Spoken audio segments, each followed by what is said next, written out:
Hello, welcome everyone.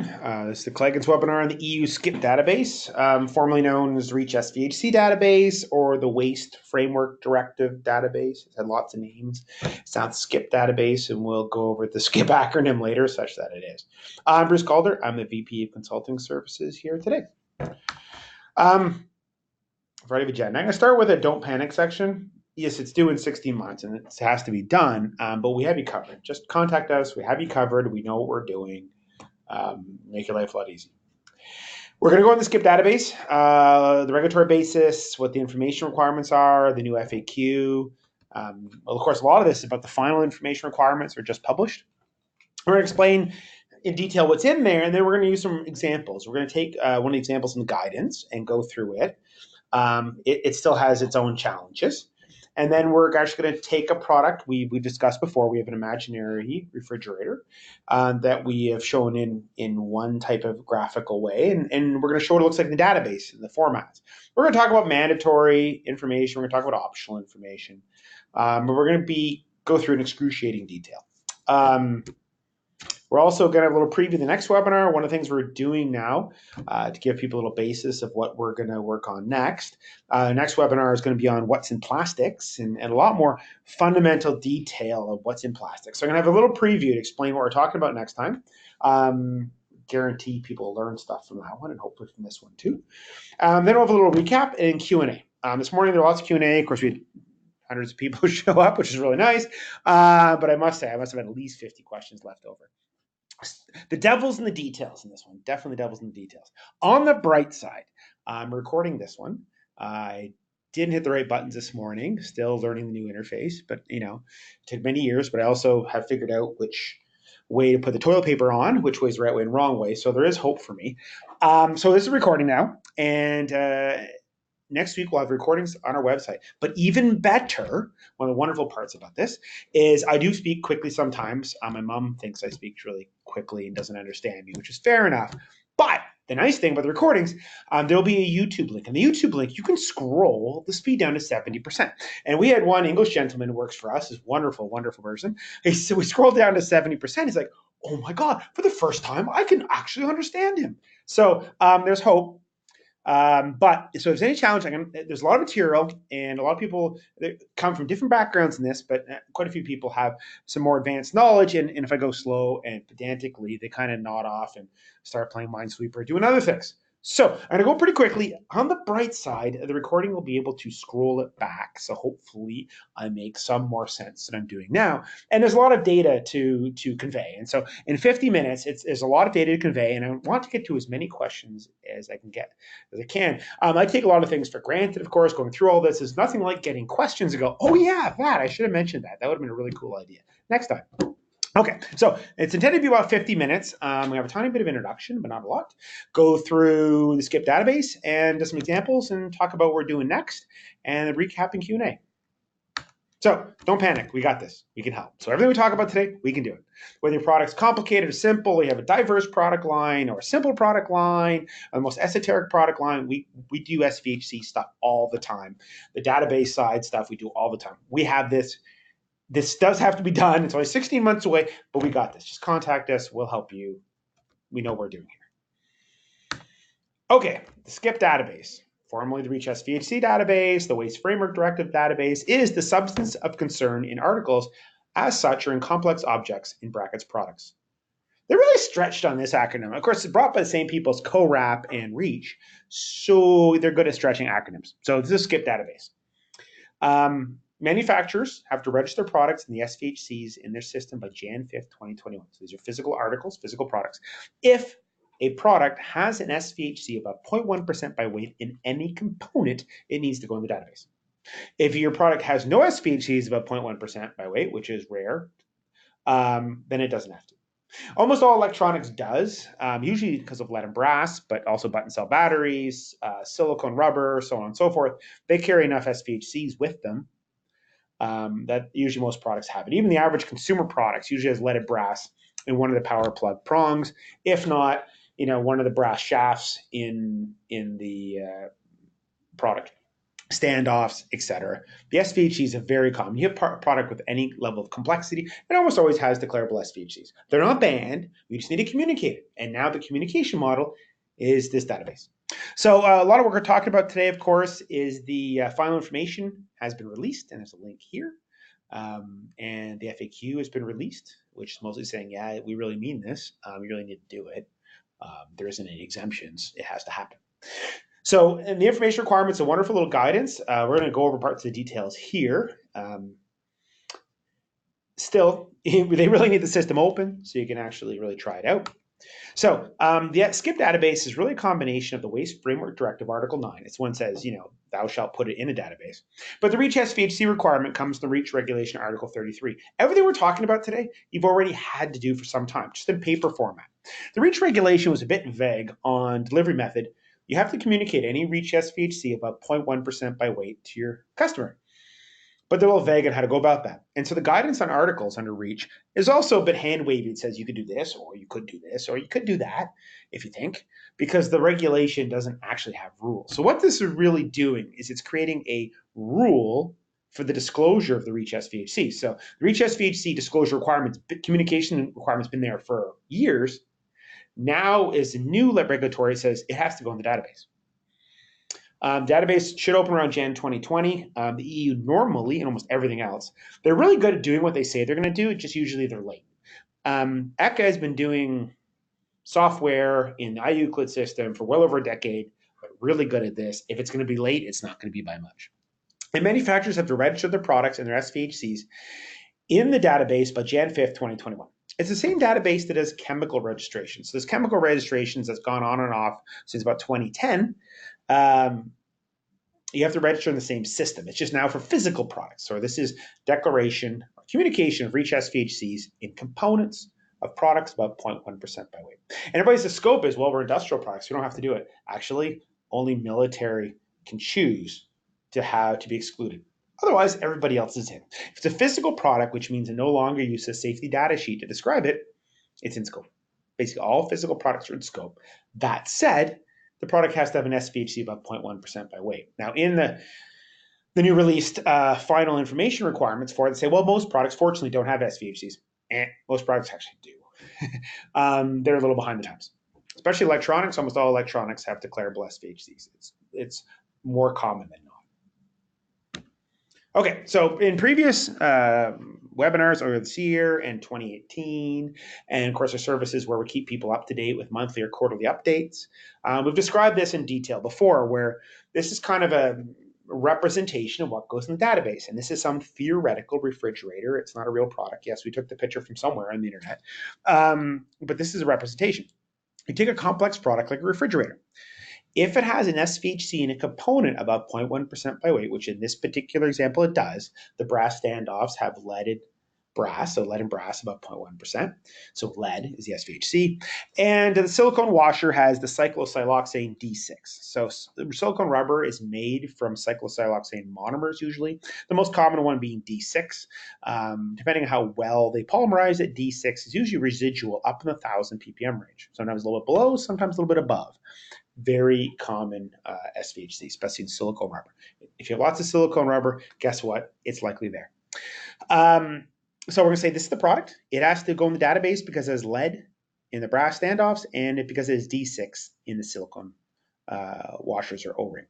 Now, one of the main differences, and we'll discuss in the page, on what we described before and now, is you have to also describe the number of instances. So you have this brass standoff in there. We normally just said, hey, brass standoff contains lead about 0.1% by weight. Now you have to say there are 8 of them in the refrigerator.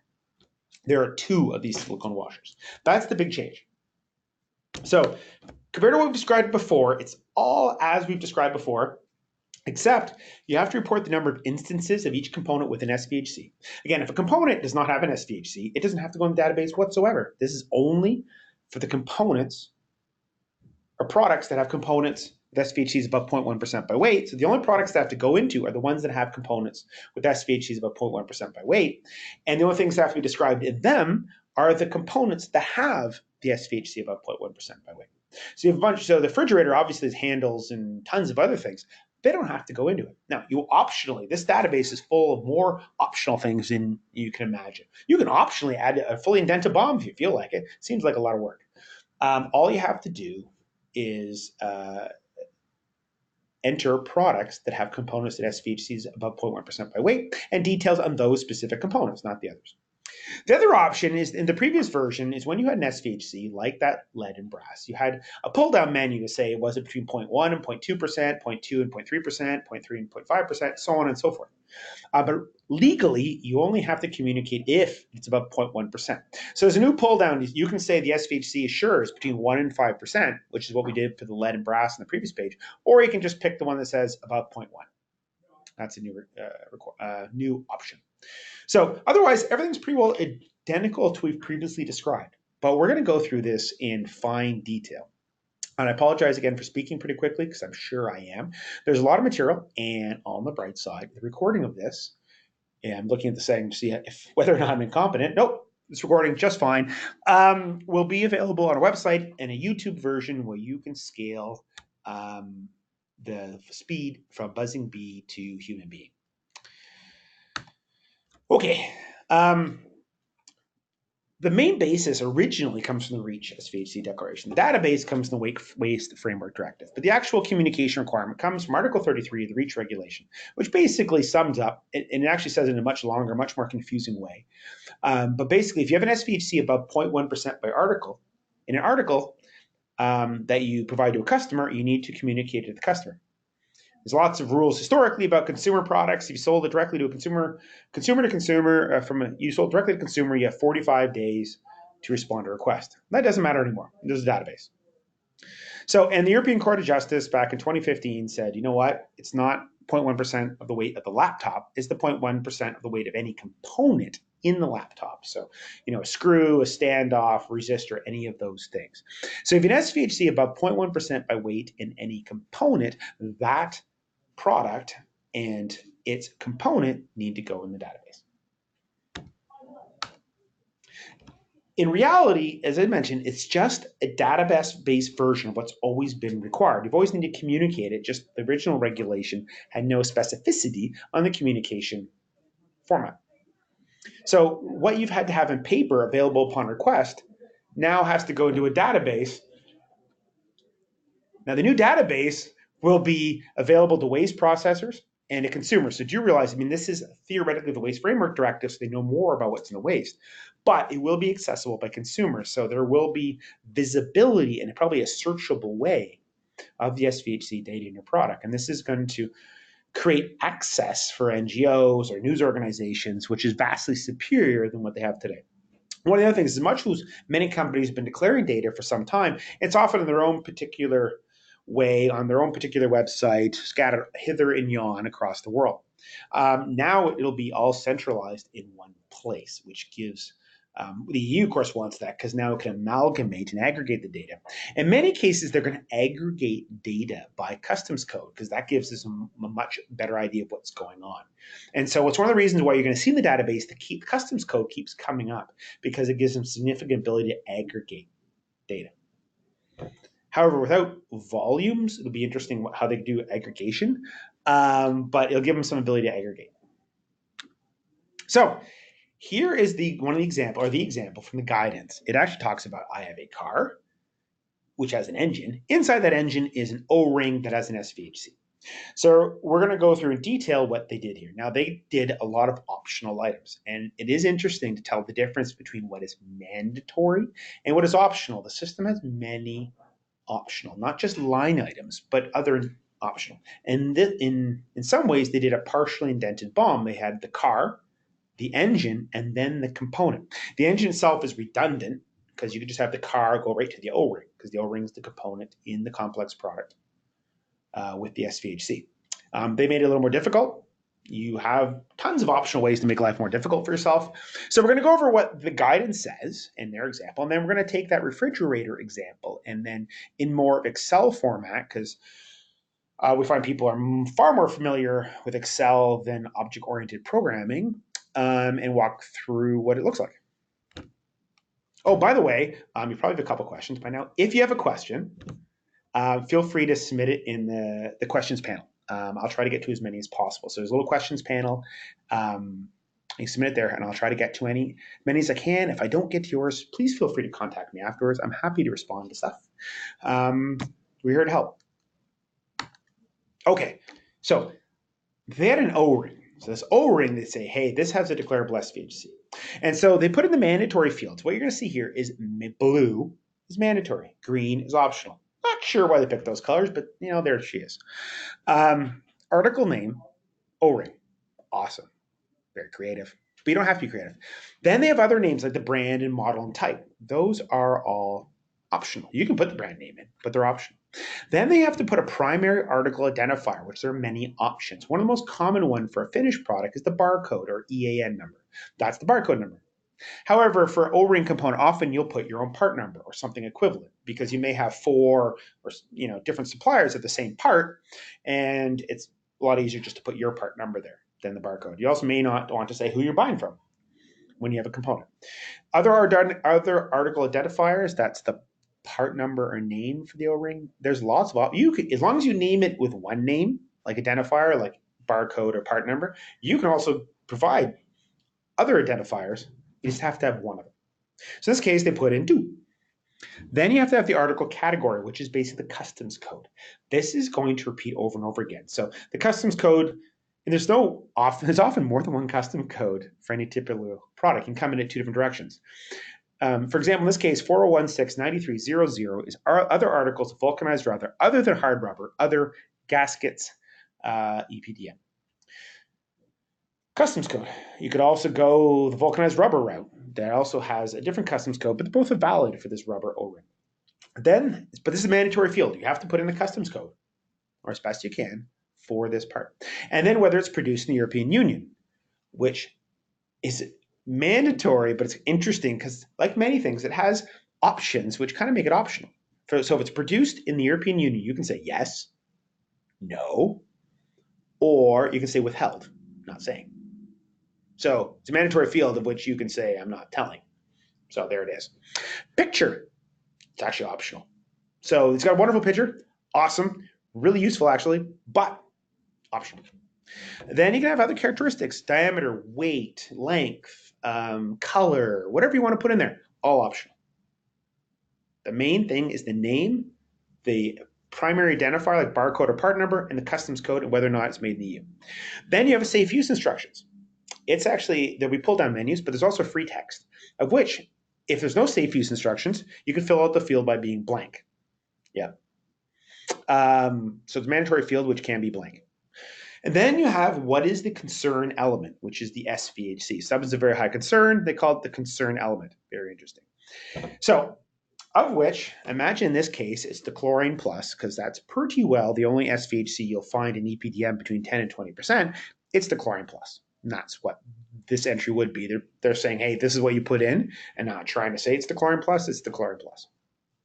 You have to put the candidate list version. Now, that's not the list that the chlorine plus is from. That is the most recent list of SVHCs to which you have reviewed the O-ring. So if you're up to speed to the July 2019, you put in 2019-07. That's the list you're up to date with. Then the substance would be pull down menu and you pick the chlorine plus. In this case, it's between 10 and 20%, which is pretty normal for the chlorine plus. It's usually in the 10 to 12% range, but it can be all over the map. And then you have to put the materials category. Euclid, because of the REACH registration, have material categories that you can pull down. So you end up choosing rubbers and elastomers, and under that, you'd be choosing EPDM. So the devil's in the details. You got the customs code, you got the materials category. There are some specialist information here. These are things that are all doable, barcodes, stuff like that. But the devil's going to be the details here. This is more complicated. Now, almost all products have SVHCs. They're super common, whether you know it or not. So almost everybody will have to do this if you're selling in Europe, or have somebody like ourselves do it for you. Now, that's for the O-ring. If you're selling an O-ring, awesome. But how about if you're selling a car that has an SVHC in it? So in this case, what if that O-ring's in a car? And this is the car manufacturer's submission. So here's the motor vehicle, very creative article name. And then they put in the brand, the model, and type, all optional. and then the barcode for the car. No cars have barcodes, but I guess it does. Then it also says UPC code and a reference number code. Those are all product identifiers, but once you put one in, the rest are optional. And then it puts in the customs code for the type of car it is, and then whether or not it's produced in the EU, and it says no. And they put a picture of the car, which that's probably just representational. And then lots of characteristics: size, length, height, colors, number of doors, combustion, capacity of its engine, etc. All optional. Notice all those characteristics and the picture are actually all optional. Then the safe use instructions, which could be blank. And they actually have the option of disassembly instructions, how to take the car apart, or treatment instructions under things like WE, which cars are not part of WE, but disassembly instructions there. But that's optional. And then the number of units. There's one car. Now, in some ways, the way it works out is the components in it, it is using one combustion engine. So then it goes to the engine which has the O-ring. Now, the engine doesn't actually have to be here. This is optional because you can go from the car to the O-ring. You don't have to put an indented bomb. All you have to identify is the product that's being sold and then the components in it that have SVHCs. So this engine part is not required, but it says it's one engine. It has called a combustion engine, has brand, model, or type, which are all optional, has a barcode, which is required. Barcode or part number or UPC are a unique identifier. It has reference number, which is another optional one. Then it has the customs code for the spark ignition reciprocating internal combustion engine. It has characteristics, which are all optional: size, combustion, etc., descriptive things.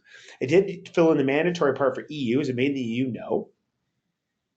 They have lots of optionals here. And then inside that, it says it has 4 of these O-rings. So it then reattaches the O-ring one, which is the O-ring. It says for engines, but same O-rings we had before. Optionally brand, model, or type. Reference number, which could be the part number. Often when you have a whole bunch of O-rings of your own and you have multiple suppliers, you might put your part number in for it, or the part number family, like the RR parts, all O-rings, put that in here. The main one is a unique identifier, and if you want to get into real detail and you have 4 different O-rings that meet the same criteria, but they'll have different part numbers, you could get into more optional detail, or you can create a part number that covers all 4 of them. If it's your part number, it's your part number. Article code, so the customs code again, other articles of vulcanized rubber, EPDM, and then whether it's produced in the EU, and they put no. You can put in other physical characteristics, they're all optional: diameter, weight, which you saw before, and the safe use instructions, which we'll get into better detail in the later sections. And then the SVHC. Now, they kind of chickened out here by not picking an SVHC, and they didn't pick a candidate-less version.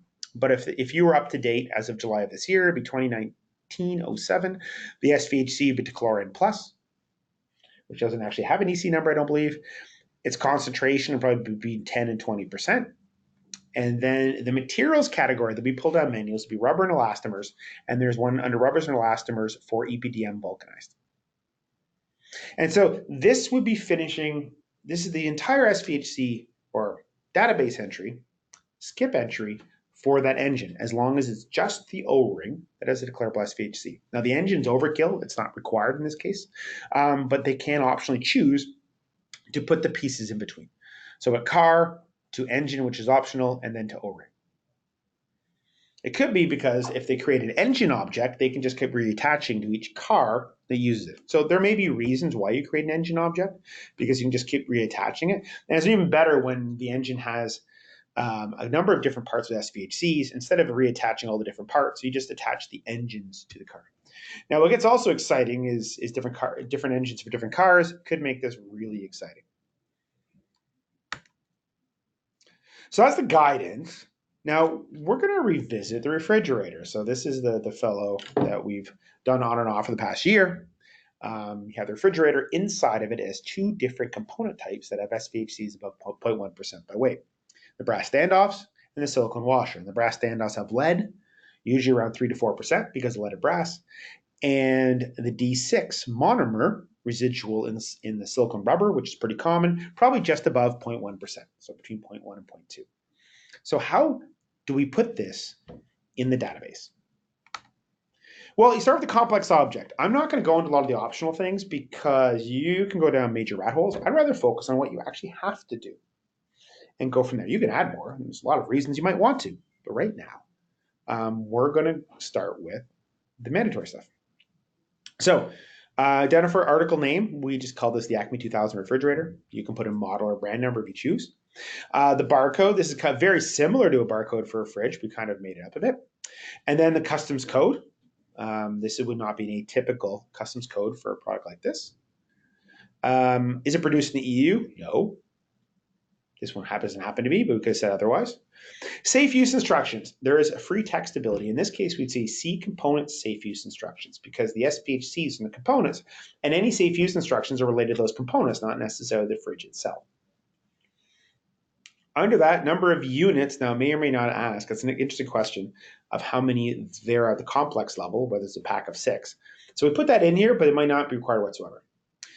And then you link in, didn't really describe this properly in the other ones, but you actually link in this component object. So in the previous one, the O-ring is an object you link to the engine. The engine was an object they linked to the car. We're going to be really simple. We're going to take the fridge, and then we're going to link it to the silicone washer, and we're going to link it to the brass standoff. Now, if you look at this, as much as we're starting with the refrigerator, in reality, you have to write the washer and standoff first and link to them. Now, the supplier could have done it, and you can link to their specific part, or because you might get the same part from multiple suppliers, just create your own silicone washer listing and link to it. One of the things about linking to other suppliers' parts is not only it gives away information, what happens if your supply chain finds a new supplier? Trying to figure out whether they've made that change and making that work is excitingly difficult. It's better, even if you have direct information from the supplier, to create your own listing so you can keep it up to date and you have control over it. And if you change suppliers, it's still valid. So you would link it. iEuclid article ID number 1. They all have like these IDs. There'd be a basic way to search it to find your washer. And so you put the silicone washer here, and you say that it occurs 8 times in the product. And the way the legislation works, whether you get the number of occurrences right or not is probably not enforceable in any way, shape, or form because it's not in the legislations. And then you go link to Article 2, like the standoff. So you go and search and you find the standoff you've made, attach it here, and you say there are 4 of them in here. And so this is really the declaration for the complex product. You actually link it to each one of the components, component 1 and component 2 that have SVHCs. Then the SVHC data is held at the linked component level. So we look at linked component number 1, the O-ring. Its unique identifier is a part number. You provide a part number, say whatever you call the washer in your system, or you create another part number which describes all of them, something that's least unique. And then it's customs code, which is always mandatory. And then whether it's produced in the European Union, which could be yes or no, or it could be withheld. And then it's safe use instructions. Now, the funny thing is safe use instructions are up front, but in reality, you have to do the SVHC first to know what the safe use instructions are. Safe use instructions are very different for something that's a bioaccumulant that builds up the environment until it causes harm, or something that comes off your fingers and you've ingested it, it's a carcinogen or a reproductive toxin. Their safe use instructions are quite different. The D6 cyclosiloxane is basically inert to humans. It's silicone rubber. You can basically ingest it. It'll pass right through and nothing will happen. However, out in the environment, it's very difficult for a lot of creatures to process it and eventually builds up to the point it's 2,000 times normal concentration and eventually starts causing harm. So it's really a buildup in the environment. So we go Canada list version. We're assuming, hey, we just updated this one to July 2019 list. Awesome. Now, dodecacyclomethylcyclohexasiloxane, or D6, is not a July 2019 substance. It's actually from 2018. The Canada list version is the most recent list you reviewed to do this. Then we put D6, which is actually from the 2018 list. We're saying it's concentration between 0.1 and 0.3. D6, if it's there, is usually just about 0.1. Materials category, rubbers and elastomers, silicone rubber. I believe it's one of the categories. And then it might ask how many units are in a pack. It's only 1. That one's the only part that's not necessarily 100% clear. But this is how you do the declaration for the O-ring. And it's attached. You go back to the fridge. This one links to that ID and says it's there 8 times. And so that is one of the main linkings. And then you have also made the second component, which is the brass standoff, article name brass component, some part number you assign to it, then the customs code. Believe it or not, brass has the most incredible range of parts that can be on the same customs code. So this standoff and brass clock arms can be put under the same customs code. It's a very, very broad category. It's like miscellaneous copper and brass bits, more or less. Is it made in the EU? And they say no. Safe use instructions. Now, this is always jumping ahead. So we're going to move on to the SVHC, then get back to the safe use instructions.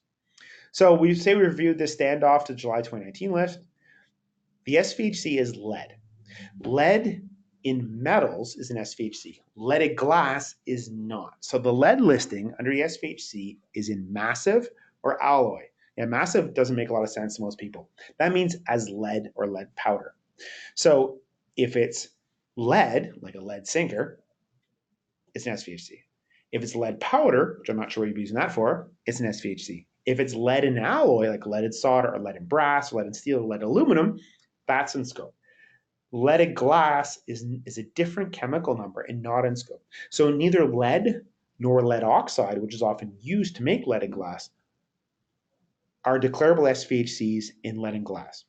So your average thick film resistor, almost all of them have a leaded glass layer. Even though you use lead oxide to make leaded glass, it is now leaded glass and is not declarable as either lead or lead oxide SVHCs. The only lead that's declarable as lead today is lead in metals, either in a pure form or an alloy form like solder or brass. So as a brass component, it'll probably have lead between 3 and 4%. So we're using a concentration of 1 to 10%. Materials category, metal, I believe it's right up under copper metal alloy. I can't remember if there's a one in between. There isn't really a consolidated list of these right now. We have to go into iEuclid, which since the new system's not open yet, we can't quite browse it. But it basically, instead of saying rubbers, if you pick metals, and then there'll be either 1 or 2 levels away to get to brass or copper metal alloy. So this is the declaration for the brass standoff. So again, the fridge doesn't have any SVHC declared itself. It links to the subcomponents that have the declared SVHCs and the safe use instructions. So that's how you would do a practical one. And a lot of this, the devil's in the details. It is very detailed oriented, doing the customs codes and safe use instructions and so on and so forth. It is complicated. Don't worry. We have this covered. Just contact us. We know what we're doing here. It is a bit specialized, but we have a lot of experience, especially with SVHCs. So also as part of this, we're doing a little bit to explain what our next webinars are, to get a bit of interest, but also explain what we're up to next. So on October 9th, we have another webinar, which had a different title originally, based on a lot of questions we get. It's now a more polite form of restricted materials, ROHS, REACH, Prop 65, and plastics. What restricted materials can be present in plastics and why are they there? We get lots of questions, especially when we get test results, because we have a fairly high volume test lab here. We get a tremendous amount of results. And it always surprises people what we find in plastics. And there's a lot of reasons they're there. So it made sense for us to explain to people what's really in plastics, to get a much more concrete and tangible knowledge of what's going on. So one of the very straightforward questions we get, especially test results, like why are phthalates often found at 100,000 ppm or 2,000 or basically 300? So phthalates really don't do much below 10,000 ppm. They're a plasticizer unless they're in sufficient quantity to cause swelling of the PVC or other material, like a fluid. They don't do anything. The flexibility they introduced as a plasticizer is because they get between the polymer strands, so they get between polyvinyl chloride strands and push them farther apart, reduce the bonds of attraction and create fluidity, but they need a certain amount of concentration to actually accomplish that.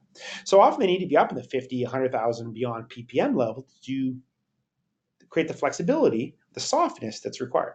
But we get phthalates all the time, especially in professional products, at 2,000 ppm, which is non-compliance for a lot of regulations, including the new ROHS. So why is it there? People are saying, well, it's contamination or this. Actually, it's there for a reason.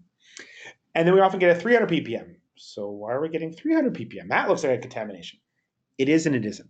And so to explain all that and explain why we get lead in PVC and why do we get cadmium in PVC and all those things. We really want to explain what's actually in plastic. So the entire webinar is us taking a sample plastic like this PVC jacket. Now this is a fabricated part. We just pulled it off the web, stock photo of this outer jacket of the USB cable and actually explain what's really in it.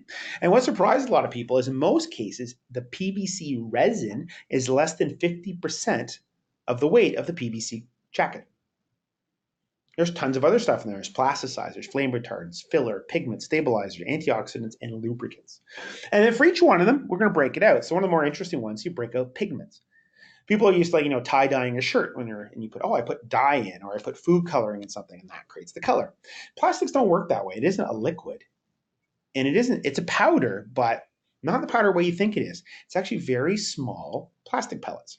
So the colorant or pigment normally for PVC is another PVC. It's usually very small pellets that have color in it, much more specialized. Where of the pigment that's put in, the powder that's put in, 50% of it is actually PVC itself. It's another PVC. You put PVC into PVC.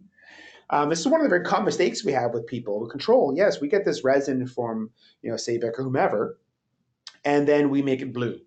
The blue is another PVC. You need to control that just as much as you need to control the base resin. Of the colorant, half of it usually be PVC carrier. Then there'll be a colorant, which could be an azo dye. That's the color, that's the spectral lines. However, color is not by itself. You also often need to shade it, where if you make it whiter, it becomes more matte. So you add titanium dioxide, which makes it whiter, which is a Prop 65 substance when it's airborne, makes it matte. Or you want to make it darker, you add carbon black, which is another Prop 65 substance. And then in many cases, like this USB cable, you likely add optical brightener. These are colors or chemicals that absorb UV light and then re-emit in the visible. So if you got a pool ring or something, inflatable pool ring in your pool, and you're like, look how vibrant those colors are. That's because it's taking in the UV from the sun, absorbing it and re-emitting it as visible light. So those colors are even brighter and pop more than the colors around it. So it creates the pop in a lot of colors, but it's a different chemical. And then of these things, inside the pigment, half of it is PVC, which is not only just PVC resin, it has its own plasticizer and its own antioxidant. If it doesn't have an antioxidant, when you add it, it'll often get burnt by the air, the oxygen in the air, and have a burnt, which is the last thing you want with the colorant, having a burnt shading or randomly burnt coloring of it. So the PVC in the pigment itself is partially PVC resin, but it'll have its own plasticizer like DHP and own antioxidant like BPA. So when we see DHP around 2,000 ppm or often between 1 and 3,000 ppm, it isn't a contamination. It's coming in through the colorant because colorant is a second PVC. And one of the most common ROHS 3 failures, new ROHS failures, is because of the colorant. It's coming in as the plasticizer in the colorant. We see BPA coming in as part of the colorant also in PVC. So the next webinar, we're going over all this stuff in excruciating detail, thermal stabilizers, why we see cadmium, why we see barium cadmium stearate in PVC, why do we see dibasic lead in PVC, and so on and so forth. Why are we seeing these? And why are we seeing BPA in PVC? We see short chain chlorinated paraffins were to stop ship. How did it get there? It's a secondary plasticizer. We explain how it works and why it's there. So just a preview of the one October 9th. We're going to go in through this stuff in excruciating detail. You can already register on our website. Back to the topic at hand. The SCIP database, which of course is substance of concern in articles as such or in complex objects products. Just slips off the tongue, sort of. Formerly REACH SVHC database. Manufacturers have to register their products as SVHCs in the database by Jan 5th, 2021. The database should open in January of next year. They can be late, but these guys are usually pretty good at being close. Worst case scenario, you're probably looking at February start. The final information requirements have been updated. A lot of what we talked about today, the FAQ, which you can go see, which more or less basically says, yeah, we really mean it. In as 12 or 15 questions, which basically are summarized on, yes, you have to do this, and we mean it. Remember, don't panic. We got this. You can help. We know what we're doing. However, you only have 16 months, and it's mandatory, so you really need to do it but we can do this. Whether your product's complicated, you have single materials or complex products like diverse product lines or electronics or non-electronics, we've done all of them. We've done thousands of each. We know exactly what we're doing from an SVHC point of view. And yes, it is technical, but it's the kind of technical we're really experienced at. So don't worry, we have you covered. Just contact us. Database opens in January of next year. Deadlines the next January, only 60 months away. So don't drag your heels. This is not the simplest thing in the world. And don't think there isn't work involved, because there is. And it's mandatory. No fiddle-faddle around here. Just contact us. We have you covered. Depending on what your situation, there are different ways to do it. But we know what we're doing. Also, do realize that this will be accessible by consumers and the outside world. So you want to do it right. This is not something to half-hours. So I'm going to get into Q&A. A little ahead. Sometimes I speak a little faster than 2 o'clock one. Sorry about that. Again, bright side is the recording of this, which is recording, will be available on our website, including Q&A. And there should be a YouTube link where you can scroll back and it can turn into an hour-and-a-half version instead of the 50-minute version, or whichever you like. Or you can speed it up too if you're in for that kind of thing. That would be intense. But when in doubt, don't worry, we have you covered. Everybody registered to receive a copy of the presentation. And again, we're about to do Q&A. If you have any questions, please submit it in the questions side of the control panel, and I'll try to get to as many as possible. Here we go. If REACH was all hand-waving, not really having rules, what's different now? So it's always been there. You've always had to declare it. There's always been a requirement to communicate SVHC of 0.1% by weight in any component to your customers. They just didn't create a format. And the way it was commonly done is companies would have a declaration on hand if requested, because there wasn't any mandatory format. What this does, it makes it now the mandatory format is to put it into the database. So the big difference is the SVHC part wasn't hand-waving, but the disclosure format had no specificity. And so if you go into the guidance and articles, you can, if you wish, do things like, and has incredibly vague language on these bunch of different options you could do. Do you say only military can be exempted? So military has national security, not military really, national security, which is a bit larger than that, has the ability to exempt themselves. It's usually on the basis of the military authority in that country, but they can choose to exempt themselves from any REACH requirement. In absence of doing so, everybody's in. So every physical product, so if your product's still a chemical and has a safety data sheet, this doesn't count. It's covered by REACH registration and that fun stuff. This is for but any physical product if you have a declarable SVHC in any component above 0.1% by weight. For articles that are imported to the EU and installed in aircraft, does that need to be registered for the SCIP database? In theory, if it's national security, no. If it's aviation, yes. And in many cases, a lot of the strictest companies about SVHC actually are military. There's a lot of military companies that are even much stricter about SVHC declarations than their civilian counterparts. So aviation is in scope. You could argue that space is not, because it's not in the EU. It's a complicated thing. But generally, any component or finished product that goes into the EU or is made and put on the EU market needs to be in this database if, big if, there's an SVHC above 0.1% in any component. Some good questions. Will concentration levels be used to set recycling rates? What compliance schemes charge manufacturers? Possibly. This is an interesting problem because it will be used for ROHS, actually. One of the things that we're looking at, so ROHS, and a lot of people don't know this, ROHS is not around consumer or user safety. What happened is, well over a decade ago, the EU saw the electronic waste coming back, fridges and stoves and cell phones. Back then, cell phones were a wee bit larger, and they didn't want to landfill it, but more importantly, they didn't want to pay for it. So they created the WEED, the Waste Electrical and Electronic Equipment Directive, with the main prime detail to offload the responsibility, i.e. cost, of the end-of-life electronics from the consumers and governments to the importers and manufacturers. When they did that, and when the trial projects they did, they realized they were horribly poisoning the recycling workers. They were, in their bloodstream, they're finding 10,000 times normal limits or higher of lead, mercury, cadmium, hex, chrome, and 2 brominated flame retardants. They said basically, hey, we can't introduce this recycling legislation and then poison everybody. So they created the materials restrictions, which eventually turned into ROHS. New substances like the fourth phthalates can be added to ROHS if they can be shown they're a hazard to the recycling worker or the recycling worker's environment.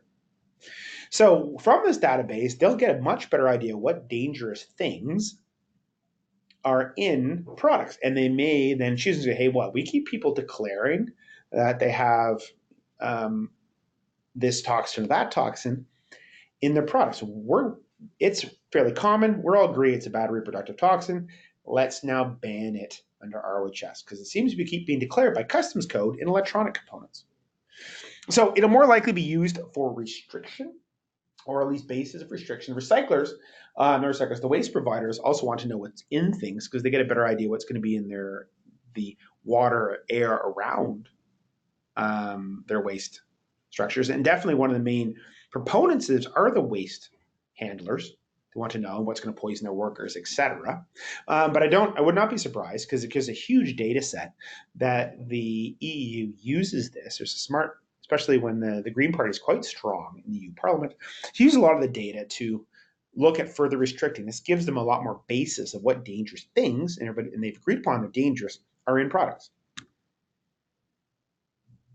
REACH applies to any placing of the market, not just first place in the market, thus in EU sale of used products, even manufactured years ago, would seem to be in scope of the ENTI database. However, the info is very difficult to find. Okay, so Article 33 is when you provide it to the recipient. In theory, it doesn't have a place in the market comment. What we're talking about, for those who don't know, ROHS, for example, the product has to meet the compliance requirements that applied when it was first placed on the market in the EU. For products that are imported, the easiest definitions, once they're released from customs, once they pass customs, from then on, anything else ever happens to them, even if they're brought out of the EU and put back in again, their compliance requirements are still based on the first date they're placed on the market in the EU, which in general is what the date they're imported in the first time. REACH doesn't have that per se, but the common belief, and we don't expect any enforcement otherwise, that the compliance requirements will still follow the blue guide, which means placed in the market when they're first placed on the market in the EU. Otherwise, the grandfathering and trying to get data on things no longer made is just not feasible. So it's not written anywhere.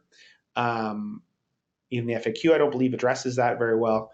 But in absence of anything else, because it's in the blue guide, which is the common market surveillance technical details, it would be very surprising if they didn't use a first place in the market approach. A great question. We send the slides after the presentation. Yes, everyone who registered, not just attended, will receive a copy of the presentation. Good question. I buy complex articles, assemblies, most of which have no part numbers to the articles. Do I have to invent part numbers to these articles? You have a variety of options. You can use your part number that you attribute to it. You can use the supplier's part number. If nothing else is there, you can invent a part number. And you also have the ability, is if their complex component assembly, so like say, imagine you buy, they don't really do power supplies. Imagine you bought a power supply from TE Connectivity, and that part is already in the database. You could link to their part. In general, people make their own because they have alternative suppliers, etc. So you need a unique identifier. If it's in your product, you may not have a barcode for it or anything like that, and you may use your own part number, or you may then create a part number that's unique that you can attribute to it. So you have every option under the sun as long as it's a unique identifier. And your own part numbers are whatever you choose to make it. Oh, couldn't hear me for a while. Sorry about that. Do you have to be a resident of the EU to make the registration? Yes and no. One of the data sets I didn't go into is to submit in there, you have to be a company with it or a person with an EU CLID ID. To be an EU CLID ID, you have to be an EU entity. Now, it doesn't matter. It doesn't mean somebody in the US or China or whichever can't enter the data, but the registrant has to be an EU person, which will normally be, one of your EU entities. You can make a distributor. You can use an authorized representative, but generally, since unlike REACH chemical registration, the registrant doesn't have to be technically knowledgeable in this. You can use one of your divisions, and then if the knowledge base happens to be outside of Europe, you can do the computer work here, but they're still attached to it. A quick insanity check. A potentiometer is used in many products and has about 220 articles in it, none of which carry part numbers from the pot. Each of these 20 would go in the database only if they had an SVHC. So, so even the most complex products we have generally do not have more than 6 or 7 SVHCs, worst case scenario. And those SVHCs are generally the same type of part. So it would be surprising you'd have to make more than 6 or 7 entries, even for the most complicated multi-thousand part product. In general, most desktop electronics or smaller things the size of a laptop, only have a handful of declarable SVHCs. So you normally shouldn't get up to 20 different declarations in it. And it's not often you can probably group them like brass components. Because the customs codes are the same for different brass components, you can group them. Are the articles themselves required to be entered in the database? The thing being sold does, because if it has components that have SVHCs above 0.1% by weight, and then each component, whether it's the specific supplier's part or it's a generic part you create, need to be in the database if the component has an SVHC above 0.1% by weight. So in that refrigerator, it has to go in because that's the product being sold that has components above with SVHCs above 0.1% by weight. But the only two component types are the brass standoffs and the silicone washers. So only those two have to be entered. Everything else does not. So the handle, the frame, all that doesn't have to be added. Now, optionally, you can. I don't know why you would, but you could.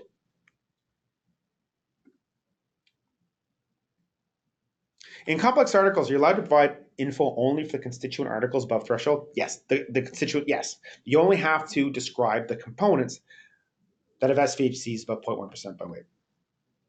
Is there a cost associated with entering products to the database? We do not believe so. They didn't mention it. iUclid is normally free anyways. Are there any exemptions for aerospace and defense? National security has the ability to exclude themselves. Things that go into space, it's often a difficult question whether they're actually placed in the market in the EU. But generally, there's no significant exemptions. And often the military companies are the strictest about SVHC declaration. Just to confirm, does this impact the information disclosure on the safety data sheet? Anything that has a safety data sheet would not go in the database because it's not a physical product yet, and vice versa. So if a liquid or powder, this doesn't apply to you. You reach registration, which, by the way, the same software, is the data set. Physical products do not have chemical registration. This is their data set. Is a requirement of the components being up to date? It's not. So in theory, they have to be up to date to the SVHC list that's mostly recently declared. However, there will be a grace period. It's expected to be 1 year, where any listing has to be, if it's still sold, it's an interesting part whether you can put a part is defunct or obsolete. The SVHCs have to be updated, it looks like, and I haven't seen the publication, to the SVHC date of no more than a year ago. So which means that after the first year, every 6 months, you'll need to update it. And it could be just updating the date, which in many cases that'll be true. But the most recent lists have had SVHCs that are not uncommon, TMPP, and the most recent one before that, leaded brass, D6 cyclosiloxane. So there is ones and twos that do appear. Then yes, for the most part, that is true. Now, there are a number of SVHCs that are appearing that are commonly used, but they generally are fully used up when they're done. There's one of the new 400 consultation. It's very common in polycarbonate, but it is generally fully not polycarbonate, in UV curing inks. It is part of when you have a fast ink that instead of let dry is UV cured, it's the curing agent that normally falls apart or dissociates when it's used, so it shouldn't actually be there. But many of the previous lists, there have actually been almost one SVHC a list. That's not uncommon. Interested in pushing back in the regulation. Any chance requirements will change significantly before the deadline? DCHA said no. They said they've addressed it. It's already a legal requirement. It's not going to change. Also, the Greens became even more powerful in the EU Parliament recently, so you're not going to see anything from the legislative side. What if I don't know what is in the bot subcomponent? So you're ultimately responsible. And so sometimes, especially on legacy products, what we do, and it's one of our most popular services, we come there, we evaluate the product, and we say, based on what the material is, what could be in there. We can go the whole path of testing it. But in new products, testing is usually by far the most effective manner, and they're already doing lots of other compliance testing. Legacy products, not so easy. So we look at what may be there and make the declaration that what may be there. And if there's no business downside of declaring, I may have Declaring Plus in my EPDM, then companies just do. Does entering the product info into the database automatically fulfill the Article 33 obligations? Yes and no. You need to provide to the recipient. The guidance said any of these options is viable. A database like this is one of the options. So it doesn't say it explicitly, but the guidance says, hey, if you put it in a database like the one that just got created, then that meets the requirements of Article 33. What happens if you don't take this seriously? Oh, it's a requirement to sell in the market. You don't enter your product in the database, it can't go in the market. Now, they can choose lesser penalties, but it's not allowed. It's a requirement for being placed on the market in the EU. Which actor in the supply chain need to input the SVHC in the database? It can be anyone.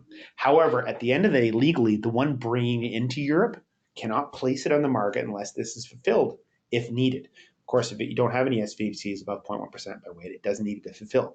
So the one on the hook is the person bringing it into the EU, or if it's made in the EU, releasing it from the stage of manufacturing to the stage of distribution. It's more legally complex. Simple one, if it's made outside the EU, it's the importer. They're the one who has to make sure it's occurred, but anyone could enter it as long as they have an EU address. Now, they physically could have the person in the US or Asia fill it in as long as, say, the EU branch or distributor is linked to it. How about the fluid in a complex article, like a lubricant? If a lubricant would still use a safety data sheet, it doesn't count. It's governed by REACH registration. It's an interesting question in that case when there's a part when you have a lubricant that's not intended to be released and you say, hey, it's actually part of the article. So depending how you declare, if you have a valid SDS for it that you could provide, that would normally meet the declaration requirements. Do you foresee any duplication of data in the database? Yes. What if the O-ring supplier is located in the EU and the vehicle producer also located in the EU? Both producers need input. They can, but in some ways there isn't duplication because there's no volume associated. None of the fields have volume of sales. So in some ways there's no duplication because you don't say how much. If this is we registration, sure, there's duplication if you both report the same tonnage. But in this case, since there's no tonnage, there won't be duplication of information, but it's not true duplication. Sorry, I'm about to lose my voice. Thanks everybody for attending. I got to most questions, still a couple left over I didn't get to. I apologize. If you have any more questions, please feel free to contact us. And if you're not sure what to do, contact us. There's a lot of ways to do this. And you could be new products, there's usually one way. Legacy products, there's a different way. Database is straightforward for us. It is complicated. It's not.